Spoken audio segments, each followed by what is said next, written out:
The first annual American Border Heroes Awards starts right now.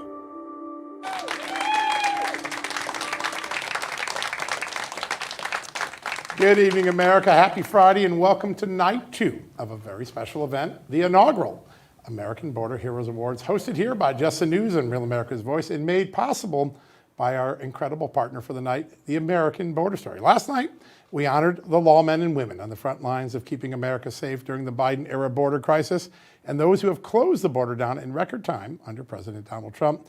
We honored folks like Border Czar Tom Homan, Border Patrol agents like Art Del Cueto, and local sheriffs like Kieran Donahue. Tonight, we're going to pivot and honor the families who paid the ultimate sacrifice during the crisis. We want you to hear their stories firsthand. We want you to remember their names, and we want to make sure America never forgets the horrors they endured and the resilience and resolve they showed to turn tragedy into progress right here in this country. We also will make sure tonight that America never forgets this failed era of security and is never tempted to have it repeated. To make that possible, the American Border Story is unveiling 3 extraordinary scholarships to honor 3 remarkable women who left this earth far too early. We'll get to that in just a bit, but first, let me turn to my amazing co-host, Amanda Head, as always do at this time of the show. Amanda, it was an amazing night last night. There were moments where I just wanted to well up with tears. You were sitting out there with all the angel families. They're back here again tonight. Thoughts about what you heard, you saw, and witnessed last night? Yeah, you know, it's always important, and you and I talk about this a lot on our TV show. We talk about the facts and the figures and the data that pertains to this crisis, but the human side is just as much, if not more important. Hearing the stories, hearing the impact that losing this loved one had on their family, had on their community. You know, many of these were Border Patrol agents, people who were a part of law enforcement, so that, of course, devastated the community. And I think it's so important because oftentimes we get stuck in the push and the pull and the yin and the yang and the red and the blue between what is happening at our border. And at the center is the people who are getting torn apart, the families that are getting torn apart because they lost a loved one. It's heartbreaking. It is heartbreaking. Those same families showed resilience that I could not even imagine. I don't think I'd have the courage to do what they did during this time. When I was a younger reporter on 9/11, I was on the Memorial Bridge the moment the plane hit the Pentagon. I saw the fireball go up. One of my friends, good friends, was on that plane. And we said after that, we will never forget, that we will always remember and honor the sacrifices of the victims. And I say to everyone in the audience tonight, we need to make the same commitment to the victims, to the heroes of the border crisis. We may never allow their names to be forgotten, their stories to be untold, the horrors to be repeated in this country. And I think tonight that's what we are going to be talking about all night long. It is an extraordinary opportunity, and I just feel so lucky. I want to thank the American Border Story for making this extraordinary 2-day event. I thank Real America's Voice for making the time for it, and we're going to have some real conversations here. We're going to start tonight with a really important moment, and that is to talk to people who lived the horror, who went through unspeakable tragedy, had every right to close up and go away and hide in their homes, but instead got out front and told us all we can do better than this, and they willed America to what has happened in the last few months. And I think that there's no more extraordinary group of people than everyday Americans who rise to the call in the face of tragedy and make amazing things happen. And we're joined all throughout the night for those sort of American heroes. That's what they are. We are going to, in a little bit, unveil the first ever Laken Riley, Jocelyn Nungry, and Rachel Morin scholarships. That's going to come in a little bit. But the American Border Story wants to make certain that future generations of Americans know them too and never forget their loss or the folly of the last 4 years. We're going to unveil those scholarships as part of the American Border Story Scholarship Fund in a little bit. I can't wait for that. I'm really excited. But first, we're going to have a panel discussion. I'm really excited about it. Joining me here on set is the mom of Jocelyn Nungry. I've watched you so long over the last couple of years go through this horror. Alexis, you showed incredible courage. You had one of the youngest victims of this tragedy. I can't wait to hear your story tonight. We're going to talk about it and have a great conversation. Also on set, the sister of Laken Riley, also a University of Georgia student, Lauren Phillips. Lauren, good to have you here. I know your parents are back too. They're very proud and I'm so honored to have you here. And joining us remotely, just a little ways away, is the mother of Sarah Root, Michelle Root. Michelle, welcome. Good to have you here. Thank you for having me. Michelle, this is a very special night for your family. I am so honored that you would spend some of it with us. Tonight was Sarah's birthday, correct? Correct. May 1st is Sarah's birthday. She would have been 31 today. It's unbelievable. Remind us, tell us of her story. It was a little longer ago, but it's just as powerful. It was. She was killed the night of her college graduation. It was January 30th when she graduated 2016 from college. She was out celebrating. On her way home, she was stopped at a stoplight at 33rd and L over in Omaha, Nebraska, where she was rear-ended by Eswin Mejia, going 70 plus miles an hour with a blood alcohol of 0.241. And he caused her instant brain death. Right in the prime of her life. So much future and brightness ahead of her. How long did it take to get justice? Well, we're still fighting for it, but he was captured just on February 27th of this year. Thank you, President Trump and your administration and everybody that's worked so hard to get these criminals back here into the United States to serve justice. I want justice for every one of us. And we are just so grateful and thankful that the administration still continued to fight to bring him back. Michelle, I know that capturing the killer was a huge part of the recovery process for you. Not that you will ever fully recover, but what else do you want to see that President Trump and Congress can do, laws that they can pass, executive orders President Trump can sign, that will make you feel like things are really, really moving in a better direction as far as the border? Honestly, I already feel like that's being done. I can't think of anything other than what they have already put in place. You know, we keep saying we need new laws. No, we just need to follow the laws that are already out there. Yeah, so true. Lauren, I want to turn to you for a second. We know your sister's story, but you knew your sister like no one else. Tell us, what was Lakin like?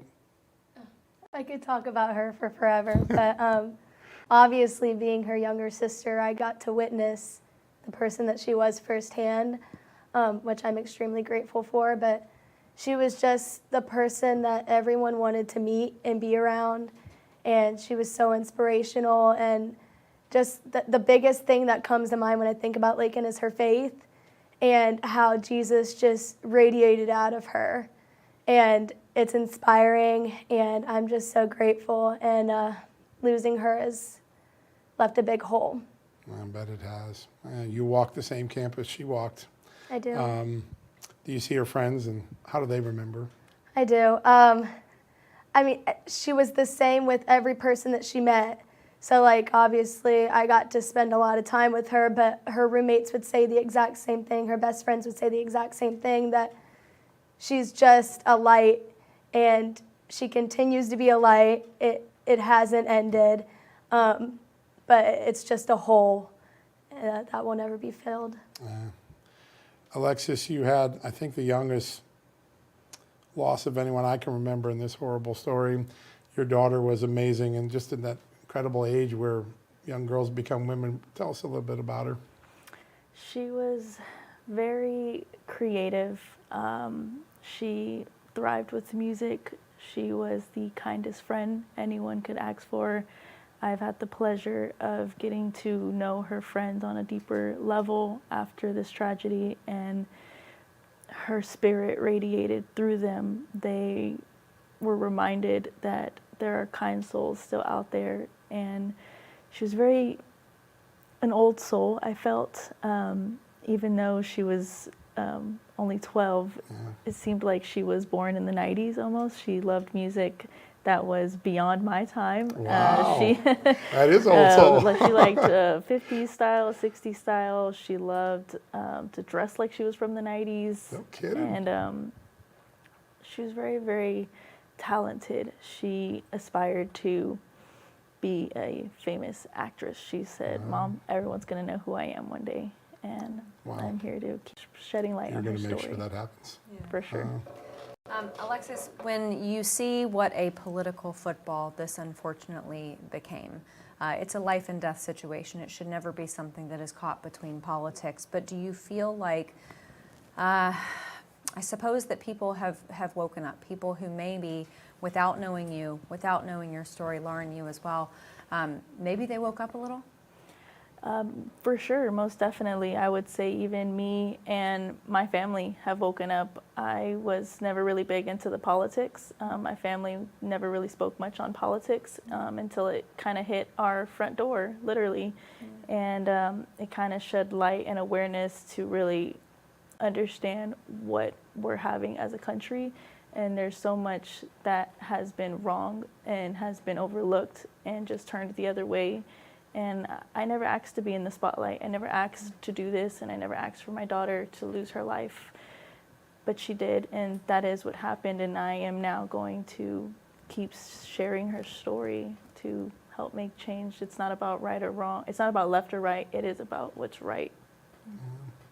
I can't imagine if I lost my son, what I would feel like, what I would do. Watching you, each of you, get up from this tragedy and then say, rather than fold up, I'm going to try to help this country get to the common sense place it needs to. We're in a moment of insanity. Where did you find that strength? How did it happen? When did you know you needed to do that? By just being strong. The Houston's Crime Stoppers were very helpful with me in navigating the very beginning stages of all of it. And she just kept reminding me, April was just saying, honestly, it's gonna pay off. I promise you, if you get through it now, it won't get easier and it won't bring her back, but at least it'll shed light on her story. And that, as well as walking in a very strong faith with Jesus. He is my strength that has gotten me through every single day, and why I know that I will see her again. He has a plan for me, he has bigger purpose for me, and it was just her time. You answered his call, too. That's an amazing thing. It is amazing. Michelle, you've been almost a decade on this journey, or about a decade, I guess. Tell us a little bit about what that journey looks like 2 and 3 years into it, because the pain never goes away. The cry for justice still sits there and echoes every day. What's the journey been like over this last decade for you?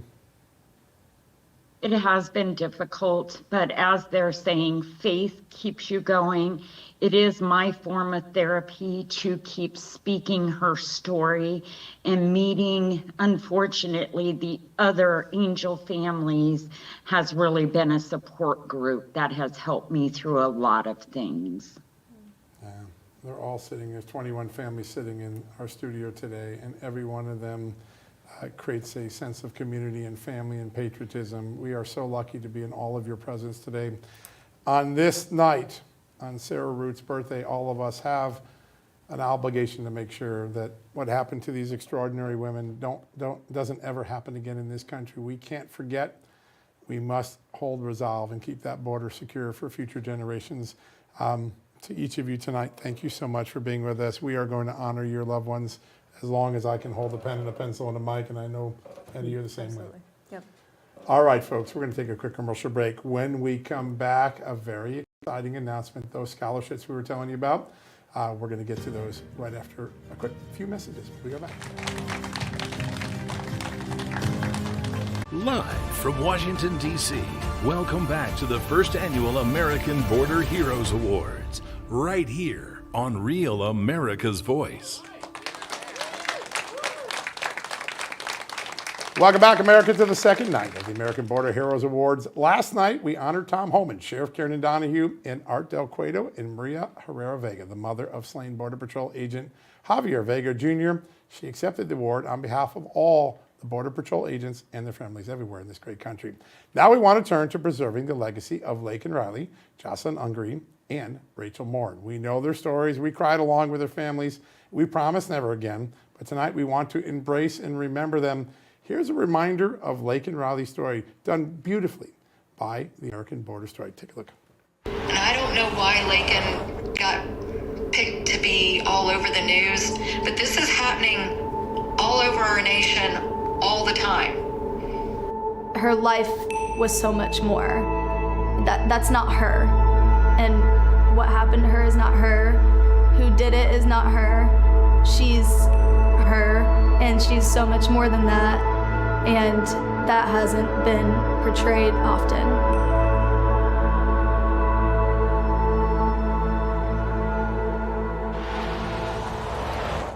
That's what the American Border Story does every day, putting stories out together so we never forget those lost to this incredible scourge. Laken's mom and dad are in the audience. You just got to meet her sister. That was remarkable. We've got some amazing things we're about to do. We will make sure young students in the future will also know Laken's story and that of Jocelyn and Rachel. And as part of it, we will also make certain that they are set on a course for the success that Laken, Jocelyn, and Rachel were deprived of. We can do that because of the generosity of the American Border Story. Joining me to unveil these new scholarships is Nicole Kipeloff, the founder of the American Border Story. Nicole, another amazing night.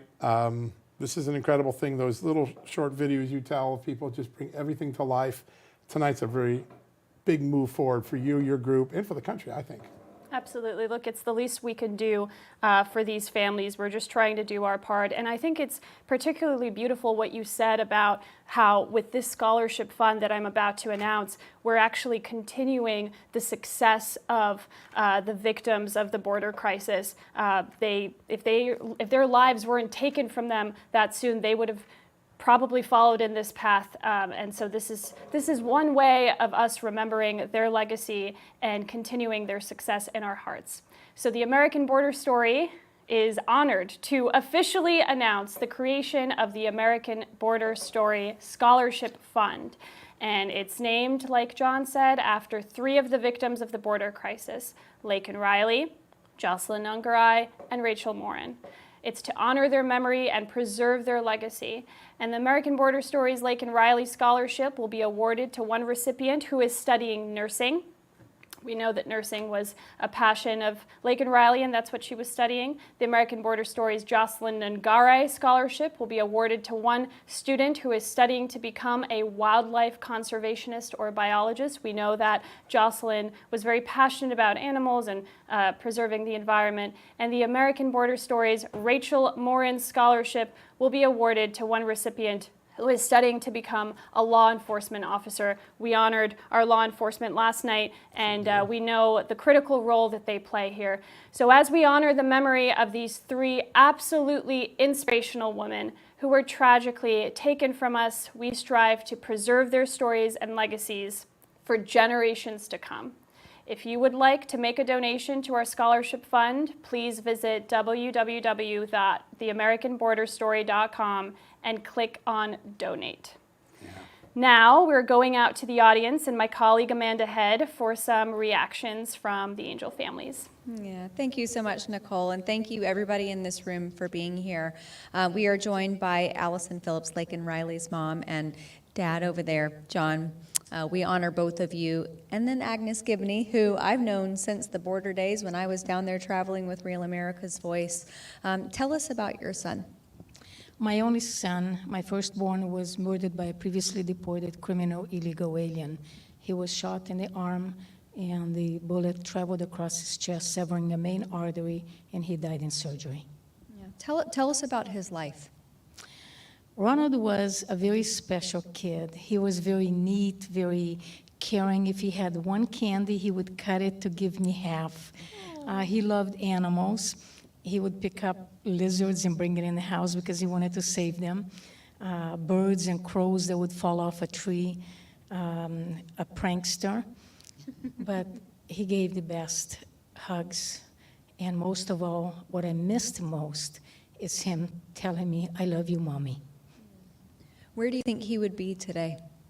That's a good question, something I will never know. because it's been 23 years that he was killed. He would have been 52 years old this past January. Goodness. As you have watched the evolution of the border crisis, President Trump trying to do as much as he could in his first term, and then Joe Biden coming into office and just turning into complete upheaval, reversing all of the accomplishments and all of the security that President Trump instilled. And then President Trump coming along this time around, it seems like President Trump is acting more aggressively to get this done in a very quick manner. What do you think on that? I love it.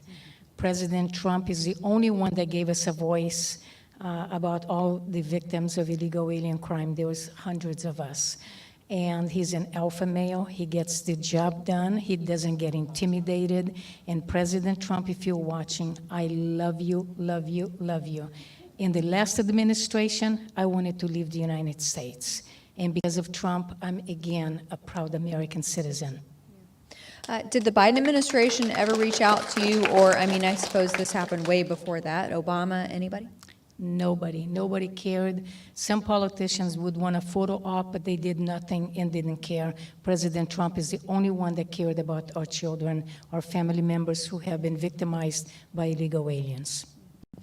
You know, when people go up to Capitol Hill and they serve in office, we often think of them as policymakers and that they've been doing that their whole lives. And sometimes we forget that they have, you know, they're just normal people, and they are normal people with really good ideas sometimes. So I know that with the loss of your son, you've probably had a lot of time to think about ideas, ways that, you know, maybe outside the box ideas, which President Trump is very good at it. When it comes to fixing the border, is there anything else that you would like to tell President Trump, hey, why don't we try this? One thing I would like to try is end all sanctuary states, sanctuary cities. Number two, have law enforcement have the power to do the job that they were hired to do, and keep statistics on every crime committed by illegal alien, robbery, burglary, assaults, rape, murder, and where they come from, so we can have a better idea which country we need to really protect the United States and the citizens of this country from. I know you saw those posters that were set up at the White House of the people who have been arrested and most of them deported. Do you think that's a good way to get the message across to, let's say, media that don't really want to cover it? Well, it is for us, for the public who really cares about this issue. For the fake media, they don't care. They probably find it offensive. I don't. I think all their pictures should be plastered all over town so everybody would know who these criminals are. Well, President Trump and his administration, the press secretary, I think, are doing their best to get that message out there, even if the media doesn't want to listen. Agnes Gibney, Allison Phillips, your husband, John, thank you so much for being here. John and Nicole, back to you. Thank you so much, Amanda, and thank you, Agnes, for sharing your story. I know our team at the American Border Story was absolutely honored to travel to Agnes's home in California and interview her about her experience and about her son. And so stay tuned for that documentary coming out soon at the American Border Story. But coming up shortly, you will hear from more Angel families with heartbreaking stories of losing their loved ones to illegal immigration. Chris Odette's daughter, Krisha Odette, was killed by an illegal alien driving without a license. Krisha's murderer was finally apprehended last month because of President Trump's immigration policies to make this country safer. Agnes Gibney's son, Ronald De Silva, who you just heard, was shot and killed by a deported criminal illegal alien while pushing his best friend out of the way and taking the bullet. Bonnie Driscoll's daughter, Lacey Marie Ferguson, was murdered by an illegal alien in California, and now the state of California is considering letting Lacey's murderer free. Angie Morfin's 13-year-old Ruben Morfin was killed by a group of illegal alien gang members. Vicky Schmermock's daughter, Danielle Shermock, was killed by an illegal alien drunk driver. Danielle left behind 2 small children, and her killer is still on the loose. Marianne Mendoza lost her 32-year-old son in an accident caused by an illegal immigrant. Chris Story's brother, Joe Story, was killed in an accident by an illegal immigrant who Biden took off the top 10 most wanted list. Can you imagine that? Michelle Root's daughter, Sarah Root, who you heard from, was also killed by an illegal immigrant drunk driver, and the killer was finally caught after President Trump and his administration took office and delivered justice to the Root family. Jody Jones's brother, Rocky Jones, was killed by an illegal alien who was arrested just 24 hours before Rocky's murder, but was released due to California's sanctuary city laws again. April Babcock, the founder of Lost Voices of Fentanyl, lost her son Austin to fentanyl in 2019. Jackie Long and Anita Puckett also lost their boys under the Biden administration when drug cartels flooded our country with poisonous fentanyl. These grieving angel families have come together today to share their stories and how they are turning grief into purpose. What a great group of people, heroes, every one of them, and you're going to get to meet each of them before this night is up. All right, Nicole, we're going to get to that shortly, but first, we're going to take a quick commercial break.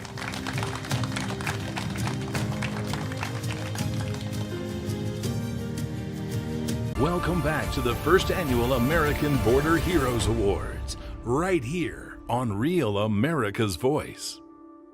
United States is the most powerful country in the world, the country of opportunity. He had 2 children. They were 8 and 10 at the time of his murder. Biden didn't care about securing our borders. Biden didn't care about keeping criminals out of our country. But he was a known gang member with a long history of arrests. What separates me and my son is 6 feet of dirt in a coffin. I don't want my son to have died in vain.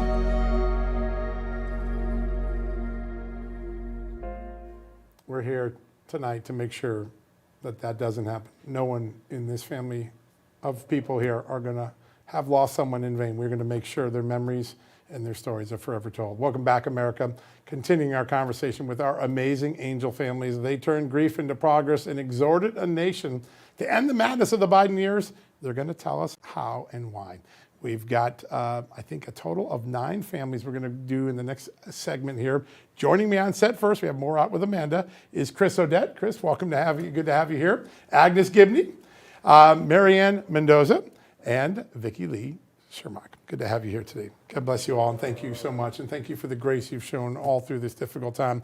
I want to go right down the table. I want each of you to tell us about your son and daughter, what we should know about them. We'll start with you, Chris. Well, my daughter Krisha was 13 at the time that I lost her. She was an exceptionally intelligent young lady. She could play the violin. She was teaching herself the guitar. She played the piano. She spoke Spanish because her mother was Puerto Rican. She spoke English. She had just started high school at the age of 13. She would have graduated high school at 17. She had a huge heart. She was often late to class because she liked to hold the door open for everybody instead of just going on, and she told me she couldn't help it. She couldn't just let anybody just walk through. She was such a bright light in people's lives that when we moved to the new high school, only being there a few months when she was killed, the students stopped sitting in her spot in the cafeteria. They said that was Krisha's spot. Wow. She had just an amazing impact on people, a huge heart, very loving. A huge hole in your life when she's gone, I know. Just, I Beyond can't even words. imagine. Can't imagine.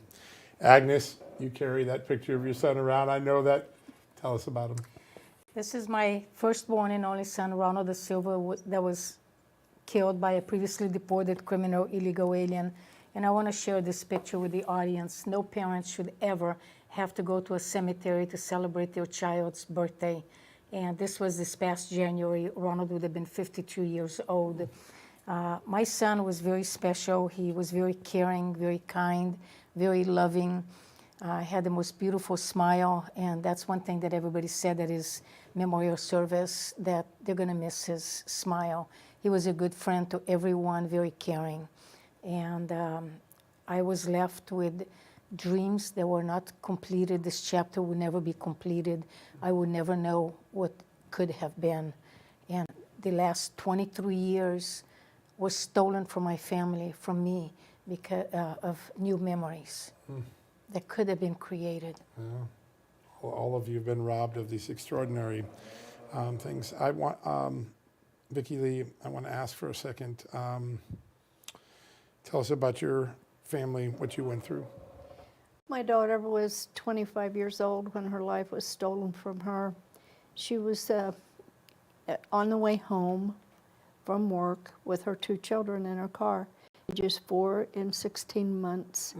And the criminal alien, he hit her head on and literally ran over her, killing her instantly. My granddaughter, 4-year-old, she was dead at the scene, revived and airlifted into a trauma center.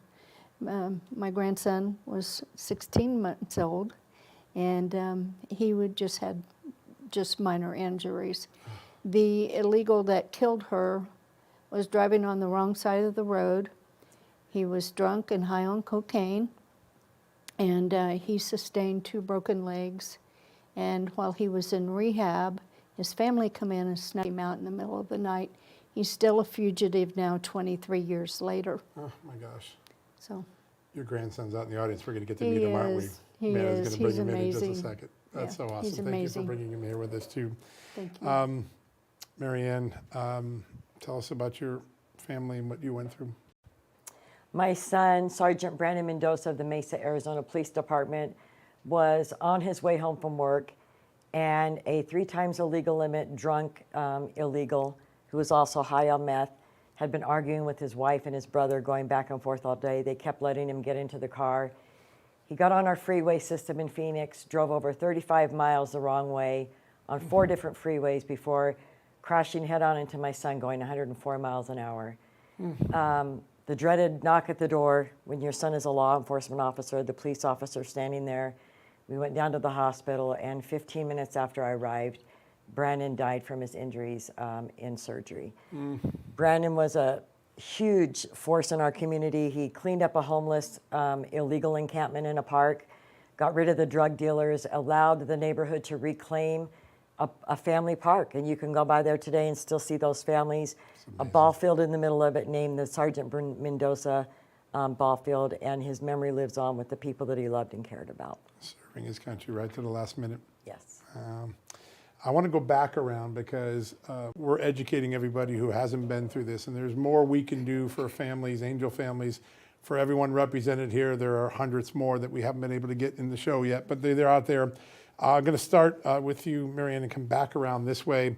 Tell us what we as Americans, what our government, what our Washington political representatives can do to make sure angel families get all the support they need. What are the things that we still fall short on? The first thing that I would say is our duly elected representatives in Washington need to give these families a call. They need to acknowledge the loss in their communities, in their state.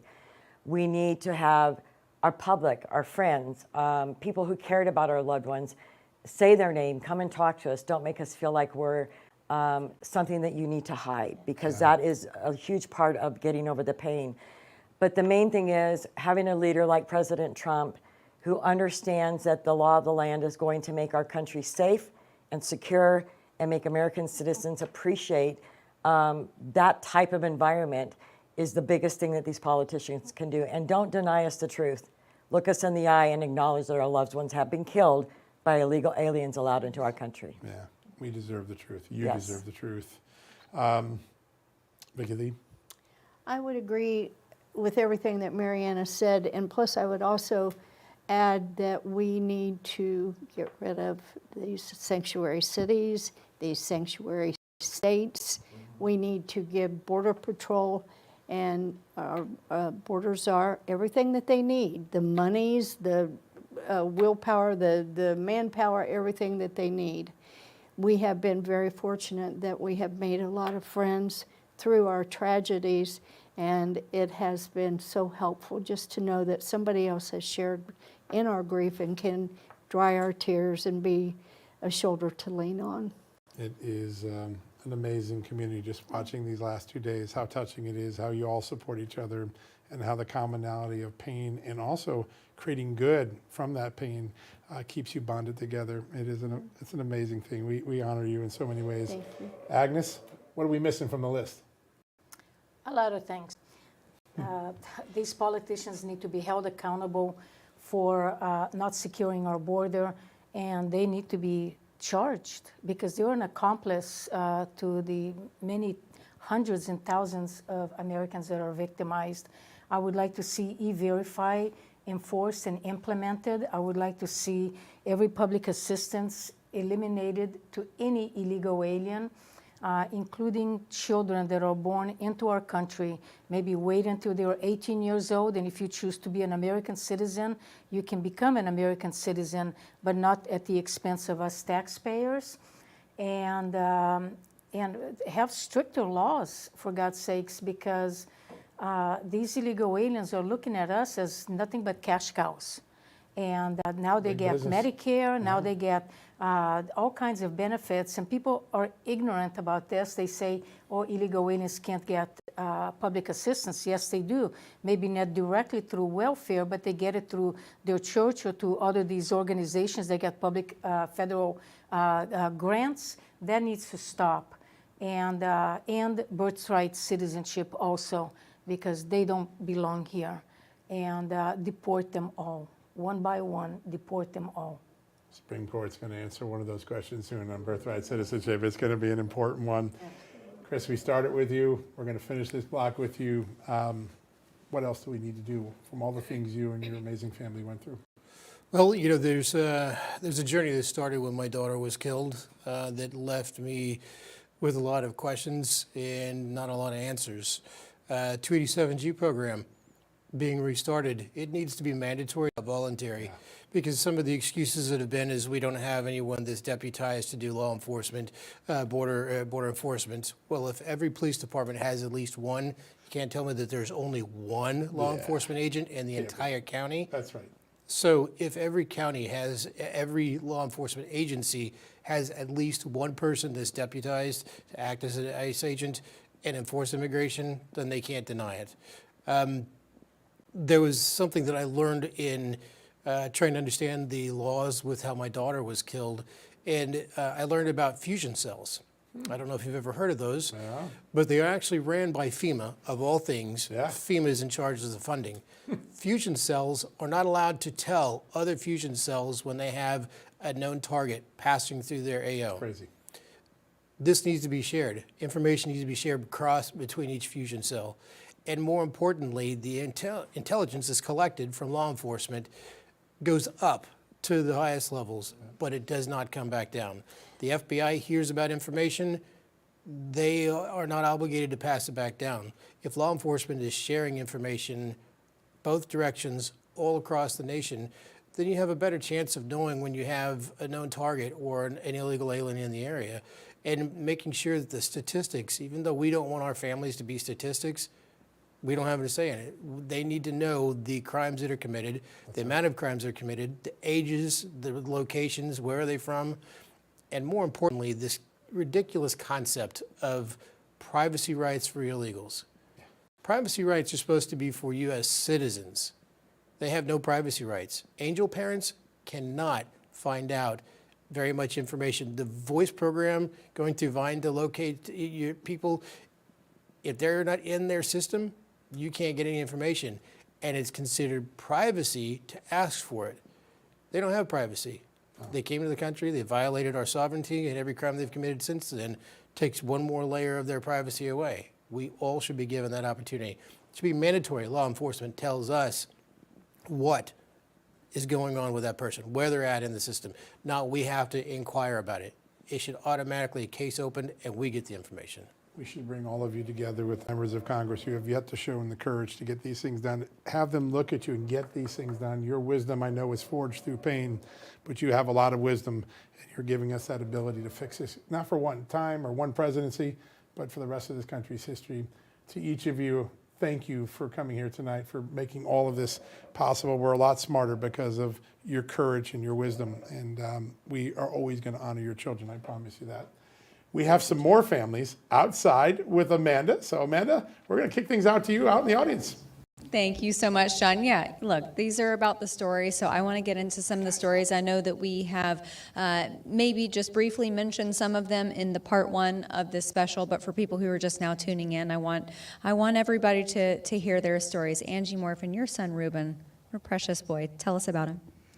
Oh my God, he was just a baby, and he was walking home to my mom's house, and two carloads of gangbangers stopped and beat up on the kids. And my son was actually grabbed by the shoulder and shot in the back of the head, point blank.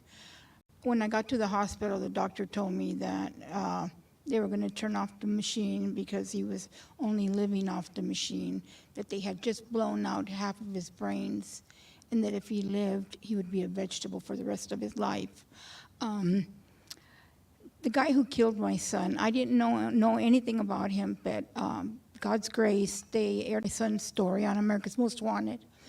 A few months later, they got word that Mariscal was in the state of Jalisco, Mexico. Foreign Prosecution Unit that's stationed in San Diego went into Mexico, put a warrant for his arrest, and he served 20 years in a Mexican state prison for my son's death. It took a long time, and some people say, well, you got justice, but it's been 34 years for me, and I could cry for him like if it was yesterday. It's something you just can't forget. Absolutely. Yeah. And that justice doesn't bring him back. No, it doesn't. And it's hurt my whole family. It destroys a whole family and a community. And what I'd like to see is, like, I live in Monterey County, Salinas, California, and they say it's not a sanctuary city, but it is. They protect them, and they've even decided to, supervisors decided to protect the illegals. And city councils know better. Oh, man. I'm so sorry about that. Maria, your son, Javier Vega Jr., we honored him last night in the first part of this show. What do you want the world to remember about your son? Well, the way I'm going to answer that question is, it's been over a decade. We're almost going on 11 years. And to this date, just like today, he was honored. His friends, his classmates, his co-workers, our families, both mine and my husband, they say his name all the time. And it just, it's hard doing each day without him. And the fact that as a grandmother, I know that his sons, my grandsons, have to do life without him. It's just heartbreaking. And this is one of the reasons why we all speak up. We don't want anyone else to suffer a loss like this.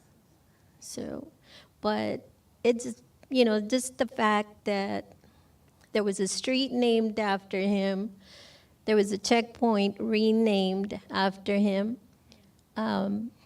This is from his coworkers. This was friends of ours. Some of his classmates, they had a brick placed at the Veterans Monument where we live.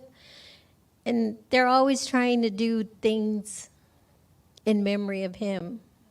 So it just gives us some comfort. But like I said, this is hard doing life without our children. Yes. Parents should never have to bury their children. It's just not the way that the order of life should go. Yeah. Bonnie Driscoll, your daughter, Lacey Marie Ferguson. Tell her about her. Tell us about her. Oh, she was, I would say, loving, funny. She had the loudest laugh. She really enjoyed life. She went to a convenience store on August 24th of 2003, came out of the store and was met by gunfire. There was 2 people in a car who decided just to shoot people, and they shot her and 2 others. She didn't survive her injuries. She was deemed brain dead and had to be taken off of a machine. The killer, it took a long, hard battle to get him actually chased down, arrested, convicted. It took until August 2018, he entered prison in California after he was convicted of 61 to life, plus life, plus life. I am now dealing with the proposal that they want to give him an early release for the elderly parole program because it took so long to catch him. He's 52 now. And they're looking at a possible parole in 2034, which pretty much adds up that he's doing 7 years for 3 life sentences plus 61 if he's successful. I just don't understand how that can be, you know, as a parent. And this picture I have of her, it's one of my favorites. This is all I have to hold. My daughter was a 25-year-old single mother. She passed away on her only child's 3rd birthday. Thank you. Bonnie, I'm so sorry. Chris, I feel like every time I hear one of these stories, it's hard to move on because you just want to keep asking questions. Chris Story, your brother Joe, tell us about him. My brother Joe, he was an amazing man. He loved his family, he loved his country, and he was just, everyone loved him. He loved fishing, riding motorcycles, and I loved riding on the back with him. And he was just an amazing person.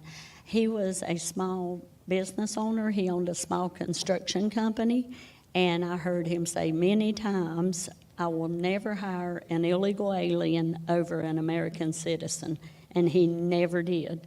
So we were against illegal immigration before he ever got killed. And so they need to hold these companies accountable that hire them. You know, they need to be rougher on them, be harder on them. And we were on vacation at the Outer Banks of North Carolina.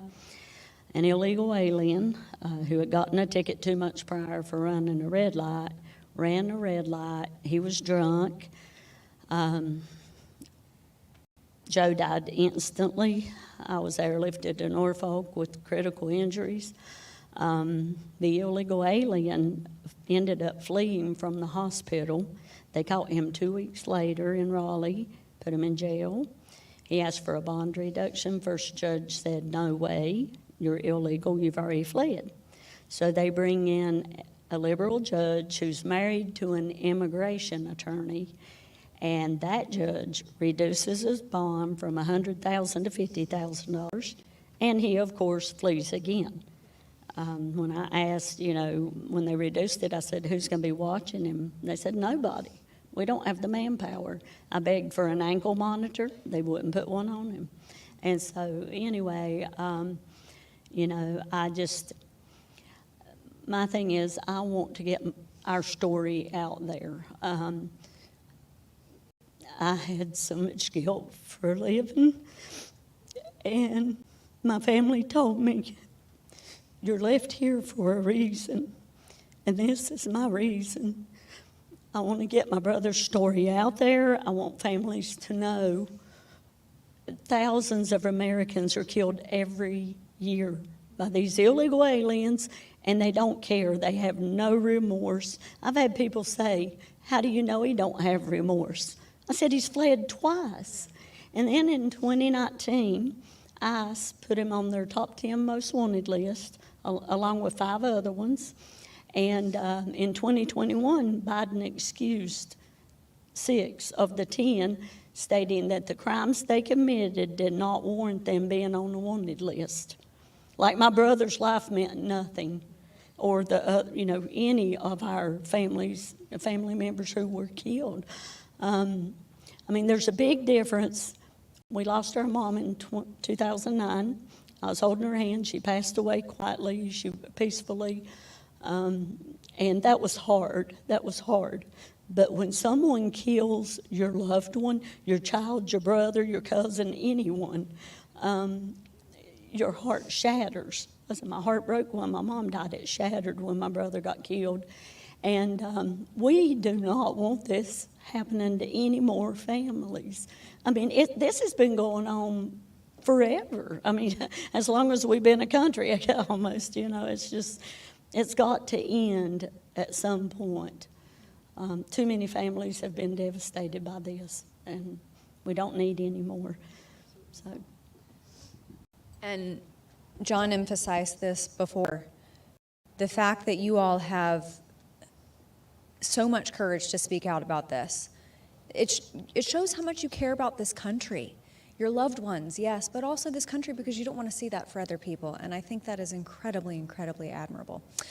Brandon Shermock, your mom was killed when you were 16 months old. You're wearing a hat of hers. It's one of the few things that you have left from her. Tell us about your mom. I don't have any memories of her because I was so young when she was taken from us, but from what I've been told, she was incredibly sweet, a great listener, just a friend to everyone, and that's what I want people to know her by, is all the great she did for the world. And it's just, hard knowing that I'll never see her, ever. See her in heaven. Yes, I will. Can I say one more thing? It's amazing how many people I talk to that will listen to my story, and people that don't want to listen to it, I tell it anyway. And they always say, wow, I never knew there were that many Americans killed by illegal aliens. I mean, I hear that all the time, and that's because the mainstream media won't report it. I mean, they need to know, and thank you. Yes, absolutely. I Well, got one more thing. Sure. I would really like to see Tom Homan go and get all these city council people and county supervisors for aiding and abetting illegal immigration. I agree, and let me tell you, I would not want to be on the other side of an argument with Tom Homan. That is for sure, John. I'm going to send it back over to you in the studio. Thanks, Amanda. That was amazing. What a great discussion. I'm here with Nicole Kipperloff. We're going to wrap things up today. Nicole, so many amazing things happened over these last 2 days. We had the awards. We heard some really specific things from Tom Homan about what comes next. We heard from these amazing families. We learned from their tragedy what still needs to be done. And then we're sitting here in the last block, and Vicki Lee Shermock tells us she meets Tom Homan here, and her long unsolved case for her family, he's agreed to take that case. So some good came, and investigations are going to come just because we brought all these amazing people together. It isn't possible without you and the American Border Story. I want to thank you for it. Thank you as well. It's so incredible to hear that, because she and her family, they deserve justice, finally. And it's really amazing. One important moment that stood out to me, one point that stood out for me from the past couple of days here, is how restoring trust in this country's leadership can be so incredibly life-changing, and has been life-changing for these families. Going from the failed Biden administration, where these families were forgotten, Biden didn't even contact them, Shoved under a rug. to a successful Trump administration that is prioritizing, finally, the victims over the criminals. It's such a difference, and it's been 3 months, not even, and this administration is already delivering so much justice. So we're so blessed to have President Trump and his entire team, the well-oiled machine, from Kash Patel to Tom Homan, Kristi Noem, Lee Zeldin, Brooke Rollins, everyone, Pam Bondi. They are all needed, and we are so grateful for all of them for doing this incredible work. We're all so grateful. A lot of people are going to want to know, when do you think we'll see those first scholarships? I can't wait to see them. We're planning to announce the recipients in the fall, so that'll be some very exciting news to come soon in a few months. So we're very excited for that. I can't wait. I can't wait to meet the first generation of those scholarship recipients, and such great honor. You never rest. There'll be more stories out on the American Border Story really quickly. We've got a special event coming up this summer. Tell us about it. We're thinking of doing a town hall with Border Patrol wives. This will take place at a border town, so it'll be at the scene there. This is a unique perspective because you don't really hear what these wives of Border Patrol agents have gone through. They've received threats, they've been attacked in various ways, and we want to tell their stories next. So I think that'll be very interesting for the American people to hear their voices as well. Great. All right. Final thoughts for the night. When our team at the American Border Story was discussing our mission statement, John, and why we produce all of this content in the first place, our brilliant communications director, she said something that can be very difficult, I think, to internalize, but very important to remember. And she said, where there was darkness, there's hope. And the reason, John, why we do what we do is because we want to make sure that the light at the end of the tunnel never dims. We want to make sure that the stories we tell have longevity and that we never forget the atrocities that occurred as a result of the failure to secure our border. And these stories that we tell, they inspire change, they save lives, and that's why we will always continue to fight. So thank you so much, John. Thank you to Just the News. Thank you to Real America's Voice. Thank you to the Angel families, Border Patrol, federal law enforcement, local law enforcement. You guys are all heroes. I'm a lot more hopeful just meeting these incredible folks, and that too. means the mission's been partly accomplished tonight. That's great. All right, folks, we're going to send you off into the weekend with one more story, as only the American Border Story can tell it. Everyone, good night. God bless you. Have a great weekend, and thank you for spending some time with us. I would pray for justice, but I would also pray that I would never have to see the face of the person who changed my life forever. I hear my mom screaming, "They shot the niño, they shot the niño." He had been executed. He was just a little boy. 2 hours before he killed Ruben, they had stopped him, and they let him go. Without President Trump, would have Ruben ever had a voice? Losing him gave me strength to fight back. I don't want him to die in vain. If he had to die, there has to be a reason. And if it's to save this country,